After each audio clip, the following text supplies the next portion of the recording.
Bonjour tout le monde, bienvenue à ce nouveau rendez-vous de Folie douce. Ici Yvan Bugeaud. Dans quelques minutes, je reçois André Leroux et Marie-Ève Hamelin qui viennent nous parler du programme Prisme de l'accueil Bonneau.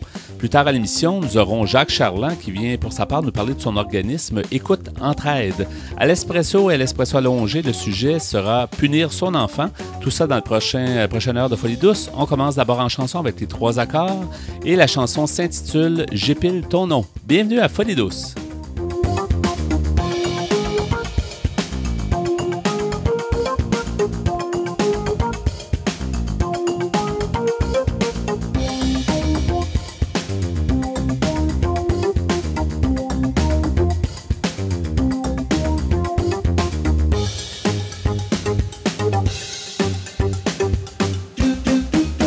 L'émission Folie douce informe, démystifie et souhaite changer les mentalités au sujet de la santé mentale, et ce, depuis 25 ans. J'accueille maintenant mes invités qui sont de l'accueil Bonneau, donc André Leroux. Bonjour André. Bonjour. Et Marie-Ève Hamelin. Bonjour Marie-Ève. Bonjour. Alors, on va parler ensemble, bien sûr, de l'accueil Bonneau, qui est un organisme connu, mais surtout du programme Prisme qu'on va pouvoir apprendre à connaître, un nouveau programme, en fait, à l'accueil Bonneau.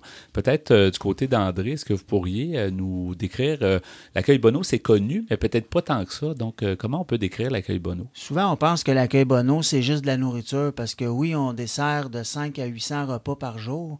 Par contre, la salle à manger, c'est un département, mais on a plusieurs départements. On a 4 maisons d'hébergement. On a un centre de jour en haut qu'on appelle le Carrefour Multiservice où les gars peuvent venir prendre des douches. On a des postes d'informatique, on a des intervenants, on fait de l'accompagnement, de la référence, de l'écoute. Les maisons, est-ce qu'ils sont aussi dans le Vieux-Montréal? Parce qu'on sait que l'accueil Bonneau Tout est alentour, oui, dans le Vieux-Port, puis de Maisonneuve-Beaudry. OK, d'accord. Effectivement. Et ça existe depuis combien de temps, l'accueil Bonneau? Ça fait quand même plusieurs années. Là, on va fêter notre 139, 140e année. OK, donc on parle ça date d'assez loin.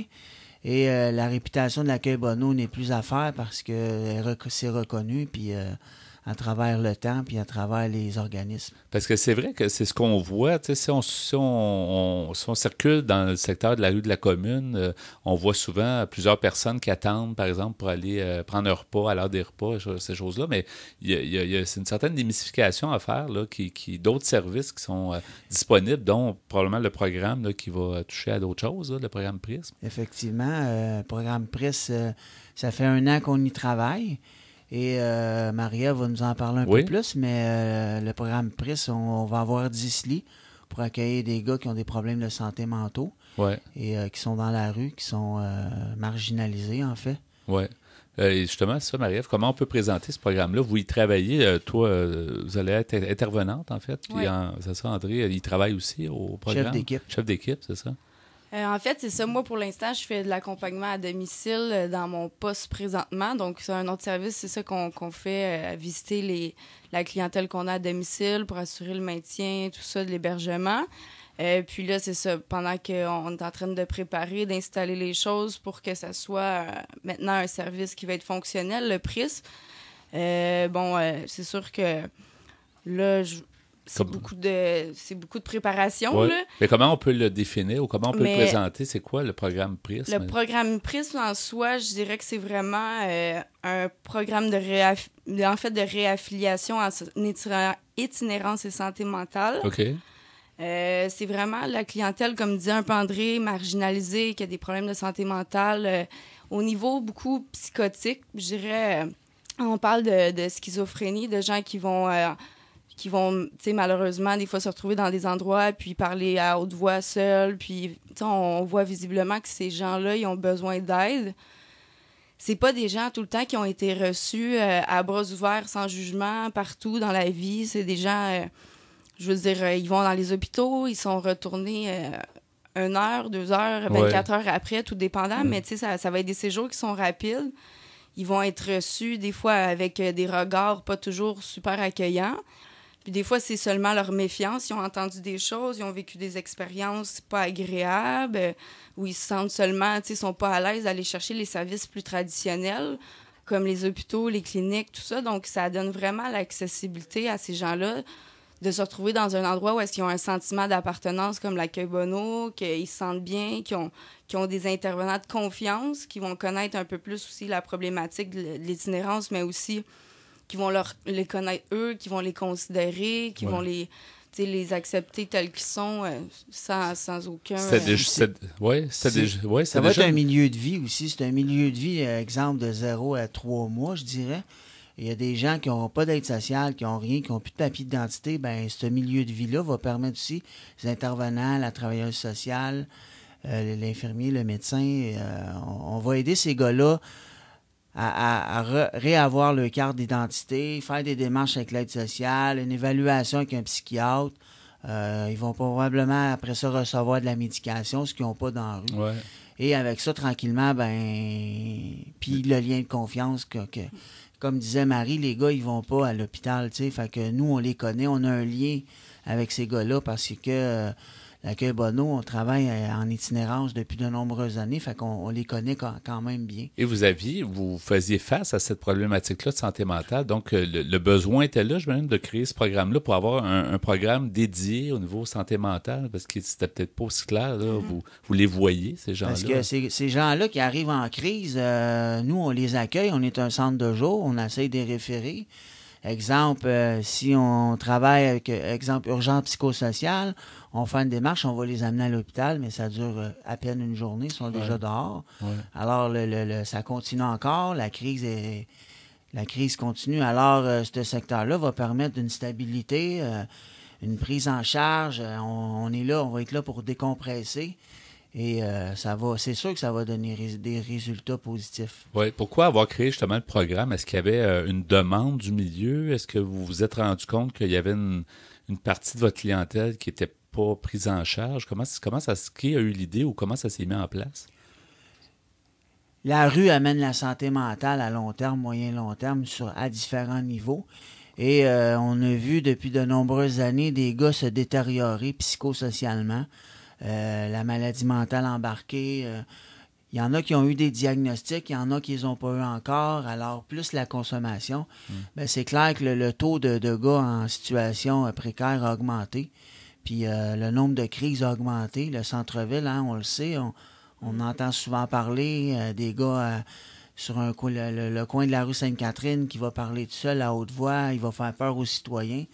Bien, ces gens-là, ils vont pouvoir être accueillis chez nous, puis on va pouvoir les aider, puis à leur donner une stabilité, comme je disais tantôt. Puis je pense aussi, c'est ça, en fait, comme dit André, c'est exactement une bonne image qu'on peut avoir là, de la problématique. Tout ça, c'est assez visible généralement, mais aussi on ne peut pas négliger qu'en ce moment, il y a un PRIS qui existe déjà là, à Oldbury Mission, la mission OBM pour les hommes. C'est un refuge, en fait. Puis, en fait, on a un partenaire qui travaille avec nous, l'Accueil Bonneau, qui a mis en place ce projet-là, Prisme à OBM. C'est là qu'a commencé le projet. Puis, on va le produire aussi, on le fait à l'Accueil Bonneau sur une forme assez similaire. Okay. Mais on a constaté qu'il y avait une grande, grande demande. Puis, les autres, ils ont commencé à devoir faire des refus parce qu'ils n'ont plus de place, ça déborde. Puis, nous, en fait, on remarque aussi qu'ils ont chacun leur clientèle un peu, tu sais, la Maison du Père, OBM, l'Accueil Bonneau, mais il y a beaucoup de gens qui vont penser qu'ils veulent pas aller, en fait. Ils ont l'habitude de la Maison du Père, ils vont rester là, OBM, ils vont dormir là. Ça se trouve à être 2 autres refuges.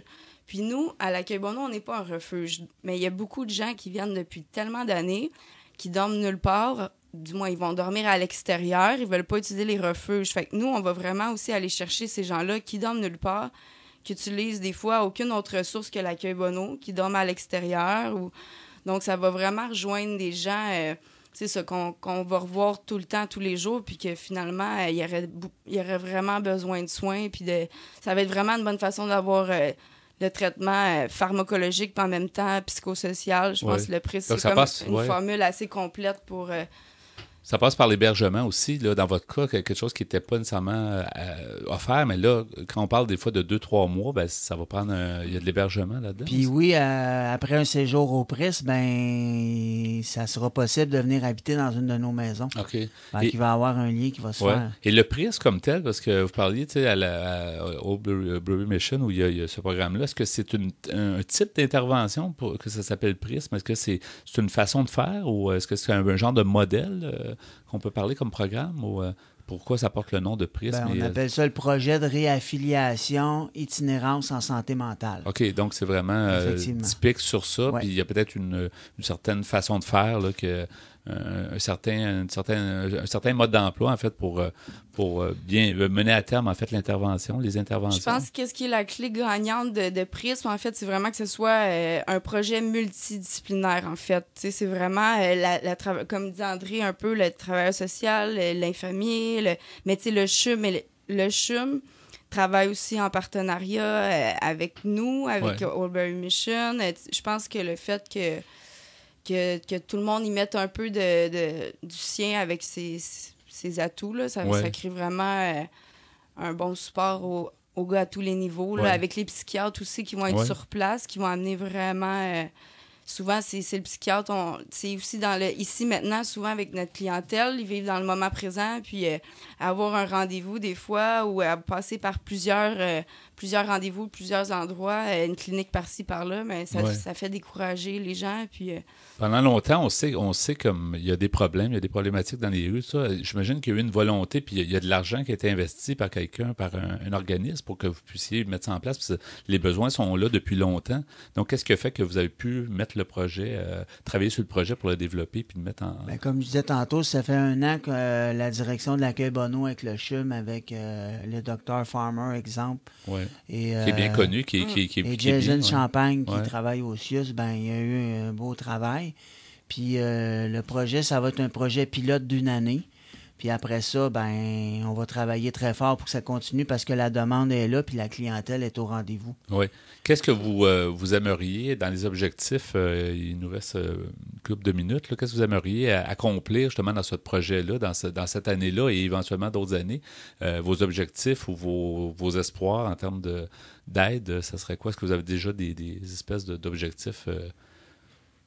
Ben dans le fond, ce qu'on veut, c'est que, premièrement, les gars qui vont passer chez nous, qu'on soit capable de... Le but, c'est de les sortir de la rue, puis de les mettre, comme on dit, sur la map. Alors, c'est vraiment ça. Tu sais, si c'est 1 ou 4, il n'y a pas de chiffre comme tel, mais s'il y en a 2 qui passent au presse puis qui ont réussi à s'en aller en appart après avec un suivi, ben, on est déjà dans une formule gagnante. Oui, vous voulez établir un modèle puis que ça porte fruit, dans le fond, peu importe le nombre de personnes. Puis il y a tellement de gens qui souffrent dans la rue que ça en prendrait plusieurs prismes. Oui, effectivement. Puis ce qui est important aussi pour nous, c'est pas juste d'accueillir sur le moment, mais comme il dit, c'est de relocaliser, s'assurer que la personne se retrouve avec un suivi ailleurs ou vraiment un hébergement qui va être adapté pour cette personne-là. Puis fait que c'est vraiment... puis de redonner l'espoir puis la dignité à la personne. Puis je pense que c'est vraiment... Combien de personnes passent à peu près à l'accueil Bonneau? L'avez-vous déjà vérifié? C'est probablement, il y a des gens qui reviennent souvent, mais dans une année, est-ce que... Ben, ici, on parle de 5 à 800 repas par jour. Puis ça, c'est 7 jours sur 7. Oui. Alors, je calcule pas vite, là, mais ça fait beaucoup de... Oui, ça fait des milliers de personnes, tu sais. C'est intéressant. Comment on peut avoir plus d'informations sur l'accueil Bonneau? Est-ce qu'il y a un site web? Est-ce qu'il y a un Il y a un site web, puis on a... Il y a même un site pour aller ceux-là qui veulent faire des dons. On a besoin de vêtements, on a besoin de l'hiver. Effectivement, on a besoin de bénévoles. Alors, allez sur le site, puis ça va vous en dire beaucoup. On cherche Accueil Bonneau, là, puis ça va être facile à trouver justement par un engin de recherche. Merci beaucoup d'avoir été des nôtres, André Leroux, donc, et Marie-Ève Hamelin, merci. Puis bonne chance avec le programme. Ça fait plaisir, merci beaucoup. Oui, merci. Puis bonne chance avec le programme Prisme. Au revoir. Merci. Si vous voulez participer à Folie douce, si vous avez des suggestions, vous pouvez nous téléphoner à notre boîte vocale au 514-990-9604. Le 514-990-9604. C'est maintenant le temps de l'espresso. Bonjour Pierre Laporte. Salut Yvan. Bonjour Ghislain Malo. Bonjour. Alors aujourd'hui, Pierre, ton sujet, c'est punir son enfant. Oui, ben en fait, le titre de l'article que j'ai vu sur Internet, c'est « Comment bien punir son enfant ». C'est sur le site psychologie.com. C'est un site français où je vais voir assez régulièrement. Il y a toutes sortes de sujets. Parce que des fois, des situations font que l'enfant doit comprendre des choses, donc il y a une punition qui doit... Mais toi, tu le sais s'appliquer. parce que tu as 3 enfants. Oui, oui, c'est sûr. Puis des fois, on l'apprend à mesure qu'on est parent, là, tu sais, mais effectivement, il y a peut-être des bons trucs que tu vas nous lire. Oui, ben en fait, c'est un article qui a été écrit par Mme Anne-Laure Ganac. Elle est auteure et psychologue. Et elle nous dit « Il est dans la nature de l'enfant de vouloir déborder des limites imposées », explique le pédopsychiatre Daniel Marcelli. Désobéir est pour lui l'occasion d'aller à la découverte du monde qui l'entoure et de sa relation à ses parents. Il les pousse à bout pour voir jusqu'où et à quoi tient leur lien. De quoi rassurer les parents sans pour autant résoudre les difficultés au quotidien. Moi, en passant, j'ai élevé un chien. J'ai pas d'enfant. Mais il y a une méthode aussi. Les chiens aussi, puis ils peuvent te tester pour voir. J'ai l'impression que les enfants, c'est inconscient aussi. Tu sais, ils font pas ça consciemment de dire je vais tester mes parents. C'est comme, on dirait, c'est dans la nature que ça se fait. C'est un peu nécessaire aussi. Ouais. Donc, par exemple, Georges, qui a 47 ans, avoue avoir renoncé au repas en famille. Il dit entendre ma fille de 4 ans hurler dès qu'on veut lui faire avaler autre chose que des pâtes, je ne le supporte plus. La démission n'est certes pas la solution, mais comment s'y prendre? Nos parents, eux, savaient y faire, dit-il, mais nous, aujourd'hui, c'est différent. Mais ça, c'est pas un enfant tannant. Ça, c'est un enfant problématique. Un enfant tannant, c'est une fois. Quand un enfant le fait tous les jours, il y a un petit problème. Ouais. Ben, c'est un peu dans la nature de l'enfant aussi. Ouais. Des fois, les goûts sont pas développés. Ouais. Puis là, Puis il y en a qui sont plus récalcitrants, Ouais. puis plus, comme on dit, un peu diva. plus tenace. Un peu diva, oui. L'ère des enfants rois. Le psychanalyste Patrick Delaroche nous dit « Aujourd'hui, trop de parents ne savent plus punir leurs enfants. Pourquoi? Parce que le seul mot de punition sonne mal, avec ses relents d'autoritarisme. Il nous ramène des décennies en arrière, quand fessées et claques volaient pour presque rien. C'était l'éducation à la dure, héritage d'une tradition ancienne n'accordant à l'enfant aucun droit, seulement des devoirs d'obéissance aveugle. Depuis, des générations de spécialistes ont mis en avant l'influence de l'attention parentale sur le fonctionnement psychique et affectif de l'enfant. La fin des années 60 est également passée par là avec ce qu'on appelait l'interdit d'interdire, qui a dépassé le cadre sociétal pour s'introduire dans les foyers. Résultat, un assouplissement certain dans les relations parents-enfants où l'amour a remplacé les principes de droit et de devoir. C'est ainsi que les enfants rois et leurs parents désarmés ont envahi les cabinets des psys. Êtes-vous d'accord avec ça? C'est arrivé un plus tard, je dirais, les enfants rois. C'est arrivé plus, je dirais, dans les années 80, 90 et après, parce qu'à l'époque des années 60, je suis peut-être d'accord avec toi, là, mais pour le... C'est le fait aussi que souvent, c'est des enfants uniques. Il y a moins d'enfants. Oui, il y a moins d'enfants. Fait que ça, ouais. Le pédopsychiatre Patrice Huard dit « La nouvelle génération de parents veut trouver un équilibre entre ces deux excès. Ils ont assimilé l'utilité du dialogue dans l'éducation, mais reconnaissent aussi la nécessité de savoir imposer des limites, sans lesquelles l'enfant devient tyrannique et souffre aussi. » Freud, le premier, a insisté sur le besoin de punition ressenti par l'enfant conscient d'avoir fauté. Si ce n'est pas l'autorité parentale qui applique la sanction, l'enfant risque de s'en charger lui-même, notamment par le biais de pratiques auto-punitives, c'est-à-dire des privations volontaires qui peuvent conduire à des risques comme l'anorexie et l'automutilation. Ça, c'est quelque chose que j'ignorais. Il y a quelque chose de bénéfique, si c'est bien fait, la correction, entre guillemets, ou la punition. Oui, mais ça dépend toujours des enfants. Il y en a qui réagissent pas bien, d'autres qui réagissent bien. Il faut s'adapter au style d'enfant. Lui nous dit que les enfants peuvent s'auto-punir s'ils ne sont pas punis. Oui, c'est ça, effectivement. C'est assez spécial. La psychologue Anne Bacchus nous dit « Le sentiment de culpabilité pèse surtout à notre époque, où une hyperpsychologisation des liens et des comportements a fait perdre aux parents leur confiance en eux. De plus, ajoute-t-elle, la punition engendre la frustration de l'enfant qu'il renvoie sous forme d'agressivité.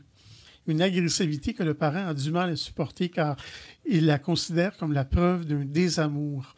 Selon la psychologue, ce malaise est lui aussi propre aux parents d'aujourd'hui. elle nous dit, ceux des générations précédentes se contentaient d'être respectés. Ce n'est plus le cas des familles contemporaines où, en réaction à une fragilisation des liens, les relations parents-enfants se jouent sur le registre de la séduction et de l'amour. Ensuite, le rapport d'éducation n'est pas un rapport de séduction.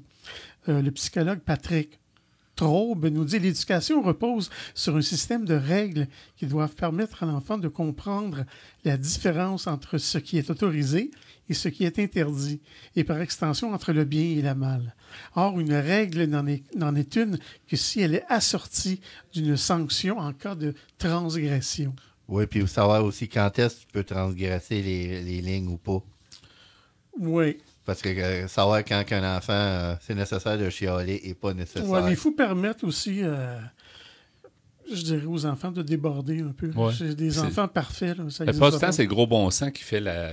Tu sais, faut juste... C'est pour ça que je disais tantôt, on apprend un peu, parce que c'est un peu ça, là, tu sais, on apprend avec le... Il reste quelques secondes encore, trentaine de Même secondes. si la sanction est le geste par lequel le parent vient réaffirmer la règle, cela sous-entend que celle-ci a été posée au préalable comme étant un impératif.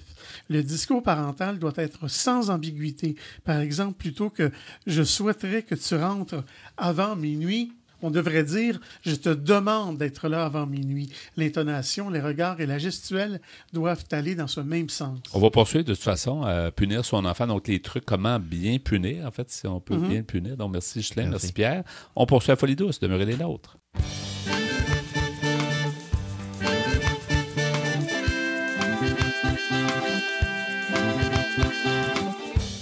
À venir dans l'émission Folie douce, notre invité est Jacques Charland de l'organisme Écoute Entraide. À l'Espresso allongé, nous poursuivons sur le sujet « Punir son enfant ». Vous entendrez aussi en chanson « Turn Your Love » de Half Moon Run et « La nuit sera calme » du groupe Les Chiens. Vous souhaitez réagir aux propos de l'émission, vous désirez participer à Folie douce, vous avez des suggestions, écrivez-nous par courriel à l'adresse foliedouce@antenne.qc.ca ou téléphonez-nous au 514-990-9604. Vous écoutez Folie douce, l'émission hebdomadaire qui démystifie les problématiques de santé mentale depuis maintenant 25 ans. De retour au micro dans quelques instants.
Vous êtes branchés sur Folie douce.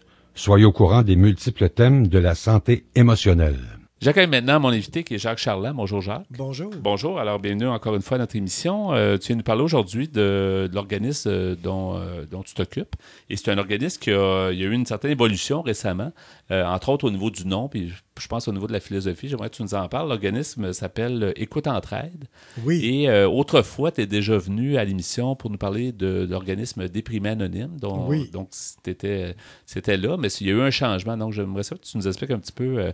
pourquoi et comment et tout ça. Là. C'était dans l'air depuis quelques années. Hein, le conseil d'administration, on a réfléchi pendant une couple d'années. On se disait, ça commence à faire, là, porter le nom d'un diagnostic. Puis, faut parler de la santé mentale autrement. Hein. Ouais. Anonyme a commencé vraiment à nous tomber sur le gros nerf. Là.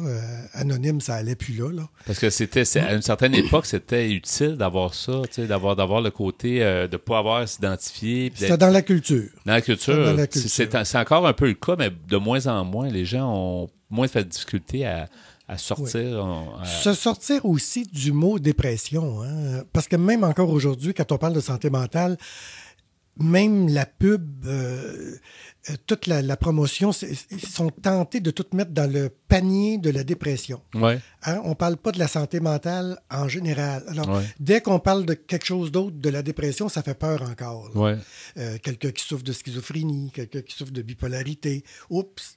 Tandis qu'en ayant changé de nom et s'appelant maintenant Écoute Entraide, c'est vraiment pour toute personne préoccupée par sa santé mentale. OK. Donc, On dénigre plus personne. Et Il n'y a c'est- plus personne qui se sent ostracisé. Parce que c'est un service d'écoute, d'abord par téléphone, je Par pense, mais il y a téléphone. des groupes aussi, tu en as parlé dans le Oui. passé, des groupes d'entraide. Là, Puis là, ils vont très bien, les groupes Oui, d'entraide. c'est Oui. ça. Et on avait eu même quelqu'un, un animateur d'un groupe là, qui Oui. était venu nous voir, puis c'était intéressant de voir un peu la procédure que vous faisiez. Avec ça. On est sorti des 12 étapes. Hein? Maintenant, c'est l'empowerment. Là. C'est vraiment... Ça veut dire quoi, ça, par rapport aux les 12 étapes? On parle des alcooliques anonymes, Oui, ce genre de parce que ça avait modèle-là. commencé avec rien. Hein? Ça avait commencé avec comme la fondatrice pouvait commencer avec quelque chose. Hein? C'est le CLSC des Faubourgs qui lui avait conseillé de commencer avec quelque chose. Oui. Elle s'est dit, les 12 étapes, on va commencer avec ça, Ben, ça se fait sur un modèle qui existait. qui existait. Mais l'empowerment, on parle de quoi? à ce moment-là? L'empowerment, c'est beaucoup plus la personne qui est en mesure, avec l'entraide entre pairs, deviennent de plus en plus en mesure de se réapproprier le pouvoir sur leur vie. C'est vraiment, c'est autre chose, là.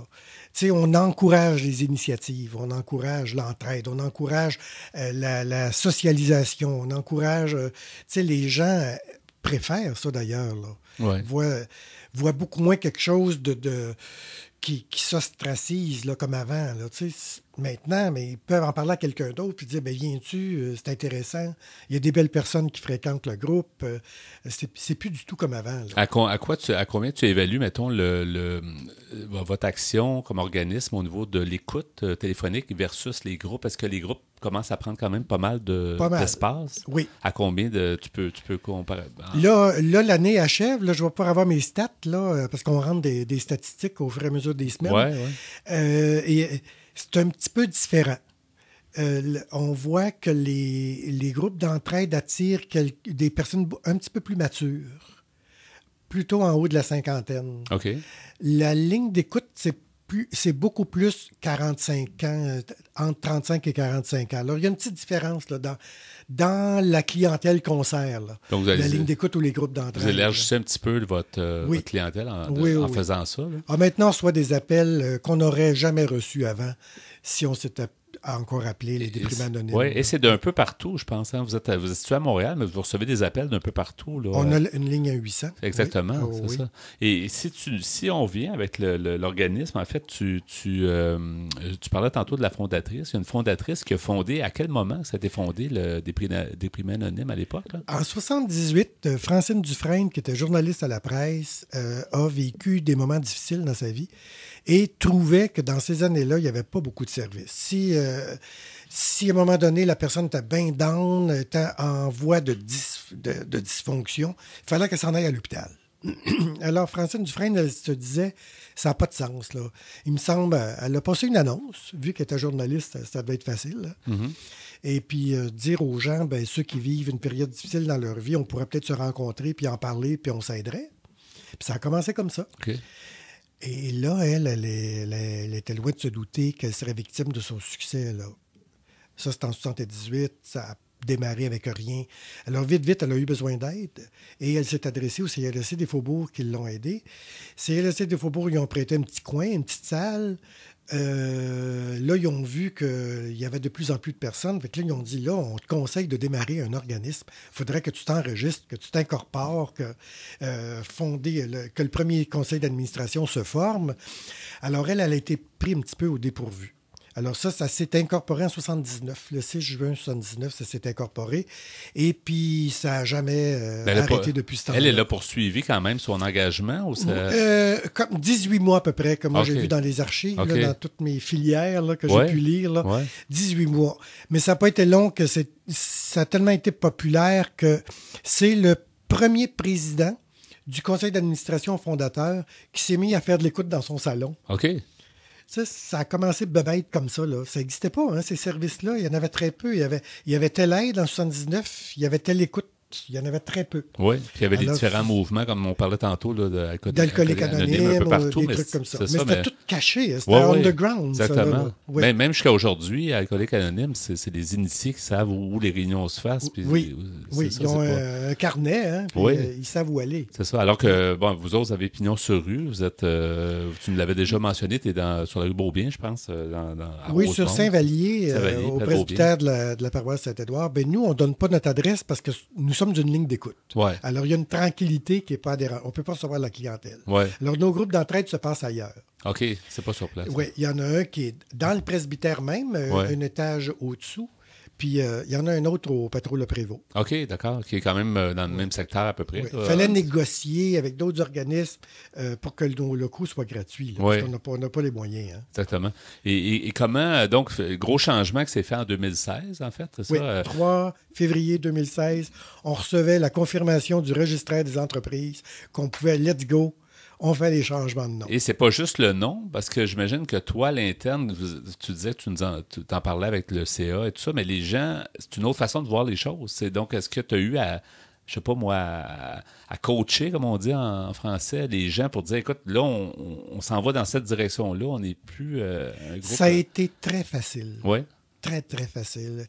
Tous les pairs, tous les autres organismes, moi, je suis dans toutes les tables de concertation de Petite Patrie, de Villeray, je suis partout. Hein. Je m'implique au CIUS, il y a le réseau local de services qui n'est pas encore redémarré, mais bientôt il va redémarrer. Je suis partout. Mais ça a été facile. On n'a que des félicitations. Les gens ont adhéré vite au nouveau nom. C'est étonnant. C'est extraordinaire. Alors, c'est pour ça que cette année, on veut honorer... Cette année, particulièrement, honorer notre fondatrice. Oui. Vraiment, elle a démarré quelque chose de pertinent, elle, en 79. Là, qui n'est plus de ce monde, je pense que tu me disais à l'entrée. Qui est décédée en 99, mais qui a laissé derrière elle beaucoup de trucs, là, des livres sur la dépression aussi, qui s'est beaucoup impliquée dans ça. Qui a écrit à la presse, au Devoir. Francine Dufresne. Dufresne, c'est ça qu'elle écrit, une journaliste écrit. Oui, oui. Qui s'impliquait à toutes sortes de niveaux dans la société. Même, c'est la première femme qui s'est impliquée dans un magazine de chasse et pêche. Je suis tout en train de faire de la recherche pour découvrir cette personne-là. Et c'était toute une personne. C'est intéressant, parce que s'il n'y avait pas eu ces personnes-là, souvent, le monde qu'on connaît aujourd'hui, des organismes, ça a été fondé à un moment par quelqu'un. C'est un exemple. Oui, exactement. Puis ça donne le goût, peut-être, sûrement donner le goût à d'autres personnes d'en fonder. Oui, exactement. Hein? Parce qu'aujourd'hui, là, il y a 4000 organismes à but non lucratif dans la province de Québec, puis on reçoit du PSOC. Là. Oui. Elle a dû donner l'exemple à quelqu'un, là, elle. Là. Les financements ne sont pas encore adéquats, mais c'est ça, sur la multitude qu'il y a, il y a quand même un exemple à prendre. Oui, nous, malheureusement, cette année, ça va faire 20 ans qu'on a le même montant annuel. Ça, c'est difficile. Difficile. C'est un travail de longue haleine. Il faut être vraiment tenace dans le domaine de la santé mentale, là, particulièrement. Il ne faut pas trop compter ses heures. C'est ça. Il y en a autant que c'est du bénévolat. Ouais. Parce que sinon... Il faut trouver des moyens alternatifs des fois ou des ajouts de différents programmes ponctuels ou des choses comme ça. Mais... Oui, les députés qui sont fins aussi. Hein, que des fois, il y a des fonds de tiroir. Ça marche toujours, ça, parce qu'à une certaine époque, ça existait depuis longtemps, les fonds de tiroir. Ça existe encore. C'est bon d'en avoir, des fonds de tiroir. Oui. Des fois, Puis on organise une levée de fonds par année. Ouais. Cette année, on en organise une aussi. Oui. Donc, à chaque année. Comment tu vois l'avenir? Donc, c'est un peu un nouveau départ pour l'organisme. Est-ce que tu vois que ça va se maintenir comme ça? J'imagine que vous êtes parti pendant un bon bout de temps, que cette espèce de nouveau défi. On voit qu'on intéresse beaucoup plus de monde, beaucoup plus d'autres organismes. Comme il y a des trucs dans l'air, là, probablement d'autres groupes d'entraide qui vont démarrer ailleurs, en tandem, en collaboration, comme un animateur d'un autre organisme, puis un animateur de chez nous. Ouais. Et il y a toutes sortes de trucs dans l'air comme ça là, qui vont démarrer. Là. Ouais. Et dans ton cas, personnellement, est-ce que qu'est-ce qui te tient? Je c'est toujours un peu la passion de faire ça, ou le feu sacré, là, d'aider les gens démunis, c'est peut-être ça, mais c'est pas facile non plus de gérer tout ça, d'être positif, de ne pas être déprimé, justement. Mais c'est la passion des êtres humains. je pense que c'est un choix qu'on fait. Hein. J'aurais pu rester dans le nursing pour avoir un meilleur salaire, mais c'est un choix qu'on fait. Moi, je voulais travailler proche des êtres humains. Je voulais travailler avec l'âme des êtres humains. Je voulais plus travailler avec le corps des êtres humains. Pour avoir un sentiment de travail accompli ou de quelque chose qu'on aurait... Sentiment d'utilité. Oui, dans l'humanité. Dans sa l'humanité vie, qui s'enrichit énormément. Hein, travailler en santé mentale, c'est le miroir grossissant de l'être humain, ça. Oui, exactement. Hein? Jacques, on peut peut-être mentionner, il y a un nouveau nom, donc un nouveau site web. Oui. Quel est le site web pour en connaître plus? On peut en apprendre plus sur qui vous êtes. www.écoute-entraide.org. Et il est mis à jour quotidiennement. Tout est à jour. Les gens peuvent vraiment aller le consulter. Il y a toutes les adresses des groupes d'entraide. Il y a tout sur le site. Et le téléphone, est-ce qu'on peut... les gens qui ont besoin d'aide, justement, qui veulent... c'est ouvert de quelle heure à quelle heure, le service? 8h à minuit. 514-278-2130. Tous les jours ou la semaine? Tous les jours. Tous les jours. On ne ferme jamais. Peux-tu répéter le numéro de téléphone? 514-278-2130. Super. Ben, merci beaucoup, Jacques. Merci d'avoir été des nôtres. Bonne continuité avec ce nouvel organisme qui n'est pas tout à fait nouveau, mais qui repart, qui a un nouveau souffle. Donc, merci beaucoup. Un gros merci. J'apprécie. Merci. Bonne chance. Au revoir. Vous voulez mieux nous connaître et communiquer avec nous? Visitez notre site Internet au www.antenne.qc.ca, antenne.qc.ca. De retour au micro avec l'Espresso allongé. Pierre Laporte, on poursuit sur le sujet entamé plus tôt. Comment punir son enfant de la bonne façon, finalement? Oui, comment bien punir son enfant. Ouais. C'est un article écrit par Mme Anne-Laure Ganac, qui est auteure et psychologue. Elle est française. Donc, je continue les quelques passages de cet article. Les punitions devraient être justement calibrées. Éduquer, c'est responsabiliser. Les meilleures punitions seront donc toujours celles qui serviront cette responsabilisation. Anne Bacchus propose de dire, elle est psychologue, elle nous dit, on devrait dire « Je veux que tu ranges ta chambre. Si tu ne le fais pas, alors tu devras aussi ranger le salon. » Il s'agit d'inciter l'enfant à aller dans le sens d'une obéissance raisonnée. Et s'il désobéit, elle nous dit « On ne négocie pas. On s'en tient à ce qui a été convenu. » J'ai oublié ça quand j'étais petit, cette fonction-là, parce que j'ai jamais rangé ma chambre de ma vie. Oh, je te crois sur parole. Oui, ou quand ma mère faisait le ménage, tout partait par terre, je me retrouvais. Alors, je continue. Mme Ganac nous dit « Multiplier les menaces de punition sans les appliquer est le meilleur moyen de ne plus pouvoir se faire obéir. Ce principe implique que les menaces ne doivent pas être démesurées et qu'avant de poser la punition, le parent se soit assuré qu'il sera capable de l'appliquer. » Oui, il faut qu'il explique aussi les raisons que tu le punis. Tu dis pas... Ben oui. Il faut qu'il y ait une couple de phrases, parce que sans ça, tu le fais juste. Ben, je suis d'accord qu'il faut garder ce qu'on a dit, il faut le faire, parce que sinon, ça ne sera pas crédible. On perd notre crédibilité. Oui, puis il faut que les deux parents soient en accord. Oui, ça aussi, c'est une autre histoire. Alors, Mme Ganac nous dit « À ces désobéissances prévisibles s'ajoutent toutes ces bêtises ou effronteries qui jouent avec les nerfs des parents. C'est le moment où leur patience ne tient plus qu'à un geste retenu. Or, si une fessée n'est pas dramatique, elle n'en reste pas moins une mauvaise punition. Le meilleur moyen d'éviter la réaction brutale, c'est d'envoyer l'enfant dans sa chambre, conseille le pédopsychiatre Jean-Louis Lebrun. Cela laisse le temps à l'enfant de réfléchir à son comportement et aux parents de s'interroger sur la nécessité et le choix de punir. Oui, et sans jouer aux jeux vidéo. Oui, tout seul, sans divertissement, effectivement. C'est vrai que moi, je me rappelle quand j'étais petit, moi, tous mes jouets étaient là. Ouais. Je n'étais pas tellement... Mais c'est vrai que c'est bon pour les deux. Dans le fond, le parent peut réfléchir ça lui donne une période tampon, puis l'enfant aussi. Fait que c'est pas une mauvaise chose. Là, ouais. Alors, je continue. Elle nous dit... discuter de la punition avec l'autre parent peut être utile pour prendre confiance en soi et agir sans excès. Ensuite, Patrick Traube nous dit la sanction réparatrice est la plus bénéfique car elle confronte l'enfant à ses responsabilités. Réparer un objet cassé, remettre de l'ordre dans une pièce dérangée, nettoyer un meuble sali, etc. Sauf que ce type de punition n'est pas toujours applicable. Il est important de choisir des punitions qui soient justement calibrées sur la faute. Autrement dit, ne pas réprimer de la même façon un retard, une insulte ou un mensonge.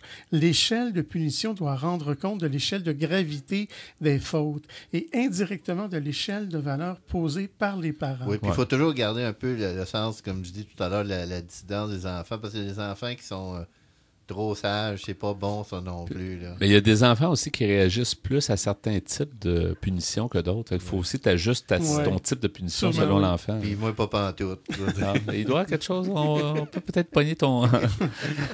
J'étais plutôt rétif à ça, l'enfant. Alors, le pédopsychiatre Jean-Louis Lebrun nous dit « À tout âge, les privations sont les sanctions les plus efficaces, mais pas n'importe quelle privation. » Il nous dit « Il faut viser des activités qu'il appelle stériles, comme la télé, les jeux vidéo, les sorties, et non celles qui lui permettent de s'épanouir ou qui lui sont vitales, comme le sport, les arts ou la nourriture. Tu sais, tu vas être privé de souper, etc. Non, ça, faut pas faire ça. Là. Surtout sur les besoins naturels d'une personne. Patrick Delaroche, qui est psychologue, conseille, lui, le recours à des punitions qui engagent le corps, mais pas de frapper sur le corps. Il nous dit comme par exemple ranger les choses qui traînent, tondre le gazon, nettoyer. Pourquoi? Parce que le but d'une punition est de soulager l'enfant d'une culpabilité. Il sait qu'il a mal agi et s'en veut. En fournissant un effort, il se débarrasse physiquement du poids de cette culpabilité.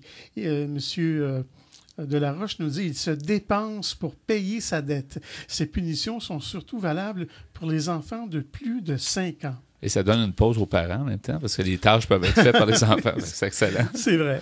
Je dirais pas couper un biot de bûche de bois. Là, OK. Je vais sauter un peu plus loin.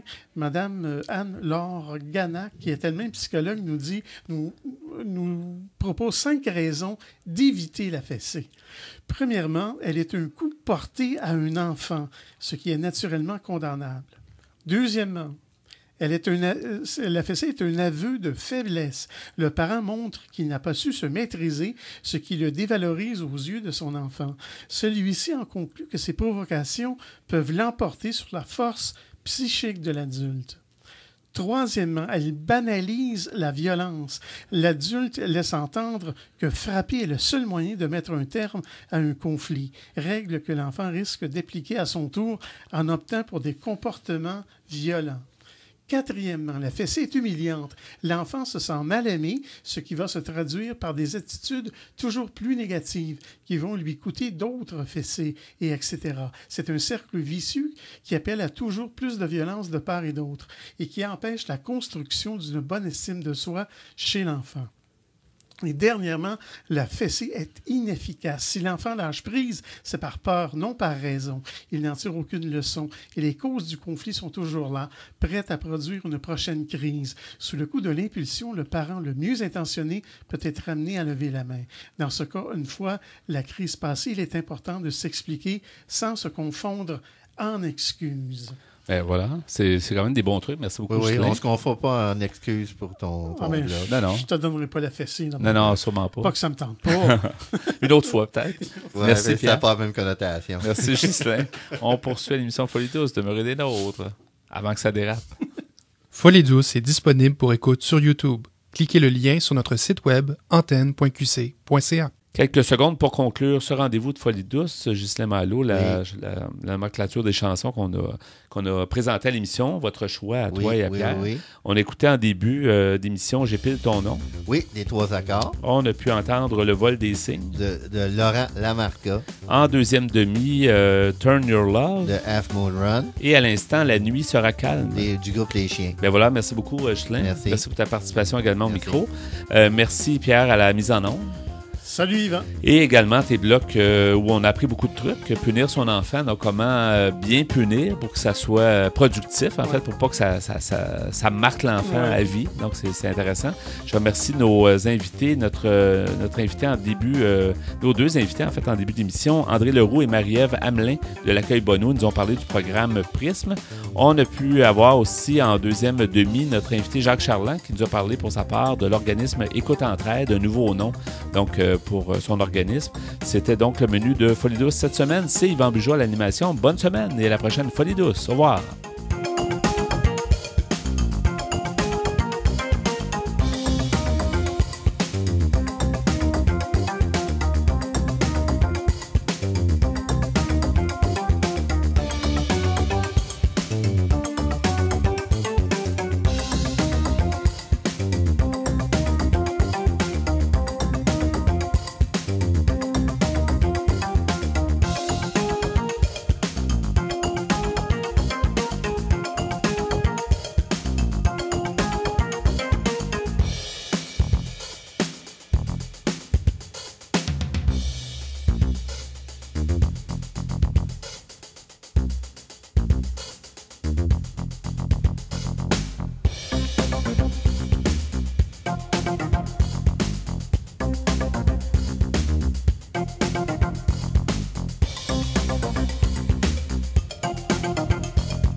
Bop